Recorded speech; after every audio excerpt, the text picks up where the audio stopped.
जय श्री राधे कृष्णा साथियों, मैं भी कृष्णा ज्ञान सहारा चैनल में आपका स्वागत करती हूँ। कैसे हैं आप? आपके अच्छे स्वास्थ्य और सुखद जीवन की मंगल कामना करती हूँ। आपके और अपने इष्ट देवों को कोटि कोटि नमन करते हुए, बड़ों को प्रणाम करते हुए वीडियो प्रारंभ करते हैं। साथ ही आज की वीडियो कुछ हटकर है। आज बात करेंगे संबंधों के बारे में, रिश्तों के बारे में, कि हमारे संबंध हमसे कैसे, हमारे साथ सबके संबंध मधुर हो जाए, रिश्ते मजबूत हो जाए, उनमें प्रेम हो जाए। बहुत सारे रिश्तों से हम घिरे होते हैं। कुछ रिश्ते हमें ईश्वर बना कर देते हैं और कुछ हमारे पृथ्वी पर बनते हैं। यानी कि कुछ तो हमारे ब्लड रिलेशंस होते हैं जो गॉड गिफ्टेड होते हैं, और कुछ रिश्ते हमारे यहाँ पर बनते हैं। हम इन रिश्तों में घिर कर और इनके साथ रहकर ही अपना जीवन निर्वाह करते हैं। लेकिन जब रिश्तों में खटास आने लगती है, मिठास की कमी हो जाती है, रिश्ते टूटने लगते हैं, बिखरने लगते हैं, तो संतुलन बिगड़ जाता है। ये खराब राहु और शनि के कारण होते हैं और हम मन से परेशान हो जाते हैं कि कैसे रिश्तों को समेटे, कैसे उनमें प्रेम लाएं। आज की वीडियो में इन्हीं से संबंधित सारी जानकारी लेकर मैं आपके बीच में। तो चलिए झटपट वीडियो प्रारंभ कर लेते हैं। लेकिन उससे पहले चैनल पर नए आए हैं तो चैनल को सब्सक्राइब करना बिल्कुल मत भूलिएगा और बेल आइकन का बटन जरूर दबाइएगा, इससे आने वाली वीडियोस का नोटिफिकेशन आपको मिले सबसे पहले। आज बात करते हैं रिश्तों की। रिश्ते पति पत्नी के भी हो सकते हैं, रिश्ते भाई बहन के भी हो सकते हैं, रिश्ते माता पिता और बच्चों के भी हो सकते हैं, रिश्ते जेठानी दौरानी के भी हो सकते हैं, रिश्ते किसी के भी साथ हों हमारे, और अगर उनमें मिठास नहीं है, लड़ाई झगड़े हैं, मन मुटाव है, तो जीवन दुर्लभ हो जाता है। कहते हैं ना कि हमारा जीवन तो दुश्वार हो गया ऐसे। और हम ये चाहते हैं कि चारों तरफ प्रेम हो।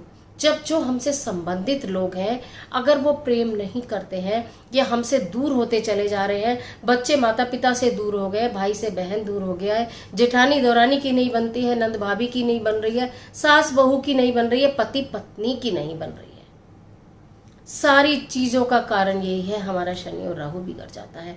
हम क्या करें? हम ऐसा क्या करें? अगर आप अपने दिल से चाहते हैं कि हमारे रिश्ते सबके साथ मजबूत हो जाए, मधुर हो जाए, सुंदर हो जाए, स्वस्थ हो जाए, तो फिर करना आपको पड़ेगा। आप किसी दूसरे को नहीं बदल सकते, अपने आप को बदल सकते हो। आपको करना क्या है कि यदि आपको ऐसा लगता है परिवार के अंदर हो या परिवार के दूर हो, अब यहाँ एक एक रिश्ते का एक्सप्लेनेशन नहीं कर रही हूँ, मैंने टोटल रिश्तों की बात बता दी है।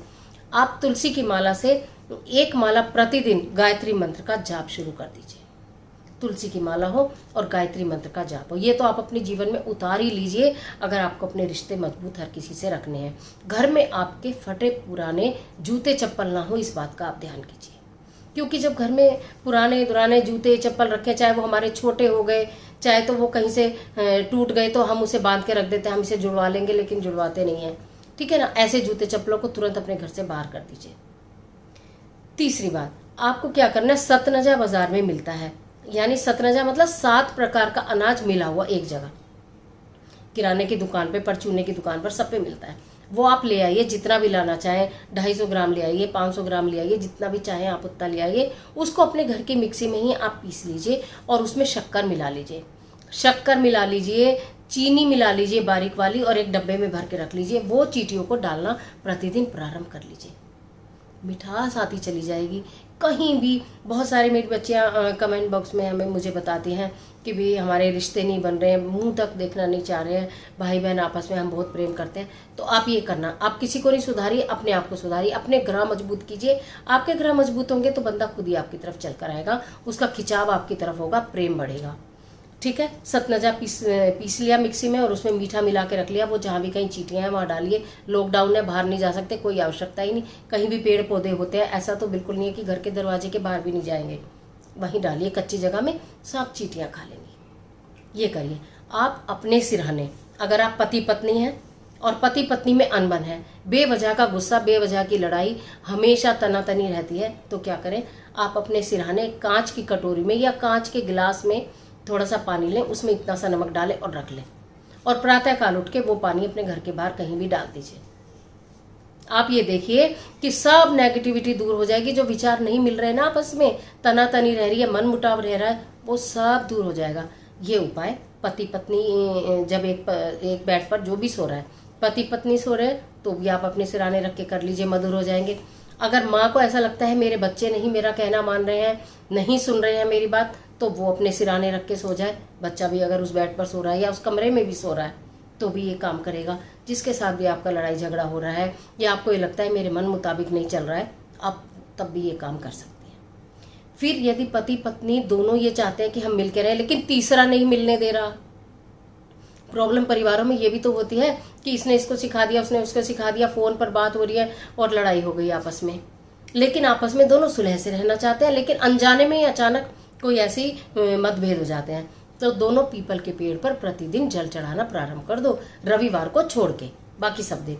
अब ये भी बात है, अगर पीपल का पेड़ दूर है या पति इस बात को नहीं मानता, पत्नी चली जाए, कोई बात नहीं, पति का हाथ लगवा लो उस लोटे में, एक लोटे में जल ले लो, जरा सा उसमें चीनी डालो, मीठा जल चढ़ाना शुरू कर दो पीपल में। दोनों मत जाओ, एक जना कोई भी चला जाए, जो एक जा रहा है वो दूसरे का हाथ लगवा ले लोटे पर और चला जाए। और प्रतिदिन प्रातः काल उठते के साथ ही नहा धो के सबसे पहला काम ये कर लो कि मुझे पीपल पे जल चढ़ाना है। आप ये देखो आपके संबंध कितने मधुर हो जाएंगे। कुछ भी नहीं आपको करना पड़ा, संबंध मधुर हो गए, प्यार आपस में खूब प्रगाढ़ हो गया। जो भी बाधाएं थे, विघ्न थे, लड़ाई थे, झगड़े थे, मतभेद थे, गलत फहमियां थी, वो सब दूर हो जाएंगी। और अब एक और बात बताती हूँ आपको, यदि आपको अपने घर में किसी के साथ ऐसा लगता है कि वो गलत संगत में पड़ा है, चाहे वो आपका पति है, चाहे वो आपका बेटा है, चाहे वो आपका भाई है, चाहे वो आपका पिता है, चाहे ये नहीं कि आप ये कहें कि सारे जेंट्स ही गलत आदतों में पड़ते हैं, कुछ लड़कियां या महिलाएं, कोई भी की गलत आदत है। अगर वो ये चाहता है कि मैं अपनी ये गलत आदत छोड़ दूं तो बहुत ही अच्छी बात है, और अगर वो उसको वो आदत गलत ही नहीं लगती तो वो छोड़ेगा ही कैसे। तो आप करो, आप परेशान हो, आपको ये लग रहा है कि ये इसकी गलत आदत में कैसे छोड़ा जाए। अपने होते हैं ना, अपनों के दिल में दर्द होता है जब अपना कोई गलत राह पे चल रहा होता है और वो मान नहीं रहा होता। तो कोई बात नहीं, सब मानेगा, सब मानेगा। भगवान शिव की शरण में जाइए, सब मानेगा। आप क्या करोगे, एक कागज का टुकड़ा लो, उसके ऊपर काले पेन से, ब्लैक कलर का चाहे स्केच पेन लो, चाहे तो आप डॉट पेन लो, कोई भी, उससे उसकी गलत आदतें लिखो उस पेन से, उस कागज के ऊपर। आपने व्हाइट कलर का कागज ले लिया, कोई भी लाइन वाला हो, कैसा भी आपके घर में हो वो ले लो। आपने ब्लैक पेन से लिख लिया कि वो नशा करता है, या तो वो चोरी करता है, या तो वो झगड़े फसाद करता हुआ घूमता है, या तो वो इतना कदर का गुस्सा करता है, किसी की बात नहीं मानता या मानती। जो भी गलत आदत है उसकी, जो वो बातें जो गलत आदत में नेचुरली शामिल होती हैं।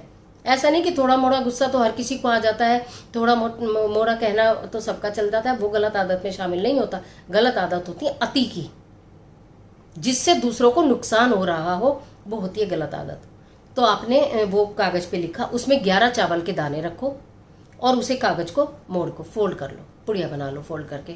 और सोमवार के दिन प्रातःकाल नहा धोकर जाइए शिव जी के मंदिर में, शिवलिंग के पास उसे समर्पित करके आ जाइए भगवान भोलेनाथ को कि ये गलत आदतें हे ईश्वर मैंने आपको समर्पित कर दी, अब आप जानो आपका काम जाने। वो व्यक्ति उन गलत आदतों से दूर होना प्रारंभ हो जाएगा। ये 1 सोमवार से प्रारंभ करके 5 सोमवार, 7 सोमवार, 11 सोमवार करते रहो। जल नहीं चढ़ाना, दीपक नहीं लगाना, कोई भोग नहीं लगाना, कोई भी कुछ चीज नहीं करनी, केवल वो कागज पर गलत आदत लिख कर लेकर जानी है। चावल के 11 दाने रख के पुड़िया बनाकर भगवान जी को सौंप के आ जाओ। जो व्यक्ति खुद ये चाहता है कि ये मेरे अंदर बुरी आदतें हैं, गलत आदतें हैं, लेकिन मैं चाह के भी इनको नहीं छोड़ पा रहा हूँ, वो व्यक्ति स्वयं भी कर सकता है अपने लिए। और अगर उसे कुछ समझ ही नहीं आ रहा, कुछ उसे गलती नजर ही नहीं आ रही, लेकिन औरों को लग रहा है कि इसकी गलत आदतों से हमारा घर बर्बाद हो रहा है, तो वो कर लें। फिर उनका नाम लेके कि इस व्यक्ति की ये गलत आदत है, ये गलत आदत है, ये गलत आदत है, इससे हमारा घर खराब हो रहा है, वो लिखो और रखो और जाके भगवान जी को समर्पित करके आ जाओ। और आप ये देखेंगे कि धीरे धीरे धीरे धीरे धीरे धीरे उसमें स्वतः परिवर्तन आएगा। किसी लड़ाई झगड़े की जरूरत नहीं है, कोई वाद विवाद ना करो, उसे कुछ मत बताओ, उसे बार बार इस चीज का एहसास मत दिलाओ कि तू ऐसा करता है, तू ऐसा करता है। छूट जाएंगी वो गलत आदत और आपके रिश्तों में इतना प्रेम बढ़ेगा। जो मैंने ये छोटी छोटी बातें आपको बताई, इन्हें करके देखिए, आपके संबंध मजबूत हो जाएंगे। हर किसी के साथ आपके संबंध मजबूत होंगे। घर को सुगंधित रखना जरूर शुरू कीजिए, घर को जरूर सुगंधित रखिए। सुबह जलाइए, शाम जलाइए, सुगंधित अगरबत्ती धूप बत्ती अपने घर के अंदर जलाइए। वातावरण को पॉजिटिव रखिए, अच्छा सोचिए, अच्छा पाएंगे। रिश्ते आपके मजबूत होंगे, प्रेम बढ़ेगा, सब आपसे अट्रैक्ट होंगे, सब आपकी बात मानेंगे और सारे रिश्ते आपके प्रगाढ़ हो जाएंगे, मजबूत हो जाएंगे। आज के लिए इतना ही, इजाजत दीजिए। मैं समझती हूँ वीडियो निश्चित आपके लिए बहुत उपयोगी साबित होगी। मिलती हूँ एक और महत्वपूर्ण वीडियो के साथ। तब तक हंसते रहिए, मुस्कुराते रहिए, अपना और अपने अपनों का ख्याल कीजिए। वीडियो अच्छी लगे तो लाइक कीजिए, जिसे ज़रूरत समझे उसे शेयर कर दीजिए। कमेंट बॉक्स में हर हर महादेव, जय बजरंगबली, जय माता दी कुछ भी लिखिएगा, लेकिन लिखिएगा ज़रूर। ईश्वर आपकी मदद